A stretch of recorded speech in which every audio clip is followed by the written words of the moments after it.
जय जगन्नाथ। मु पंडित रामशंकर सतपथी ब्रह्मपुर गोटे सुंदर सूचना आपण को दवाई चाहूँगी। प्रतिवर्ष भली एई वर्ष मध्य आसंता 2026 मसीहा फेब्रुआरी 20 तारिख दिन ब्रह्मपुर गिरी रोड स्थित गीता भवन रे एक सामूहिक विवाह कार्यक्रम अनुष्ठित होगाकू जाउअछि।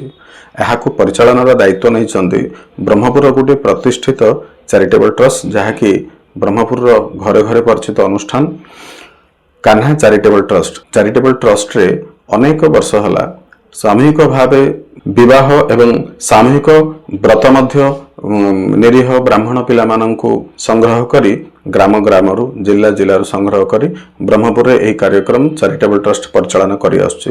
एवं अत्यंत आनंदर विषय ब्रह्मपुर भली सहर रे जेतेबेले भी किछि भी शीतकालीन समय हो बा वर्षा जनित समय हो निरीह गरीब माने जो माने परिपोषित हबारे व्यक्तिगत भाव समस्यार सम्मुखीन होउथांती सेही मानक पाखरे कान्हा चैरिटेबल ट्रस्ट एवं तार परिचालनार सदस्य माने समय रे पहुंचतांती।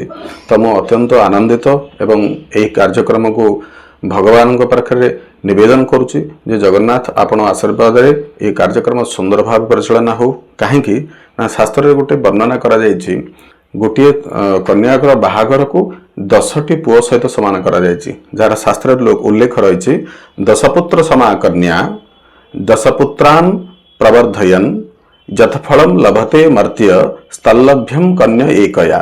गोटे झीर लालन पालन एवं ताकू सुचारू रूपे तार सुंदर भविष्य करने बापा मांगर केते दायित्व थाए ताहा 10टी पुत्रर परिचालनार समय सहित समान होता है।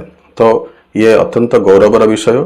मु ब्रह्मपुरवासी को तथा जिलावासी को निवेदन करुच्ची जे आपण ए कार्यक्रम को सफल करने सहयोग करंतु एवं कान्हा चैरिटेबल ट्रस्ट को मु अत्यंत अभिनंदन कृतज्ञता दौची। से भले महत् कार्य भविष्य में सबुले करंतु। यह अत्यंत आनंदर विषय।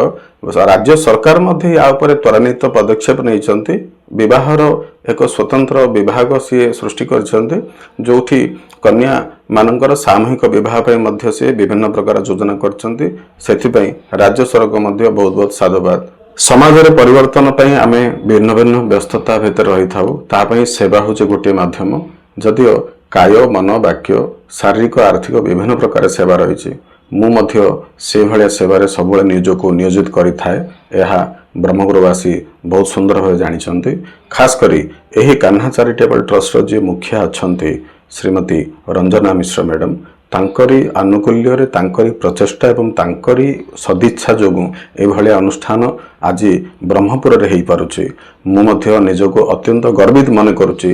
रंजना मिश्र मैडमगर निवेदन तांकर निमंत्रण को मु रक्षा करुछि एवं मोर सक्षमता अनुसार ए अनुष्ठान को सहयोग भी करिवि एवं आपण माननको मध्य अनुरोध काय मन वाक्य रे एई भलिया कार्यक्रम जोठी जोठी हेउथाउछि ताहाको मुक्त हस्ତରେ सहयोग करंतु। काहेकि आमे आमर समाज को सुंदर करने आमे ही आगो आसिया पड़ता है। धन्यवाद।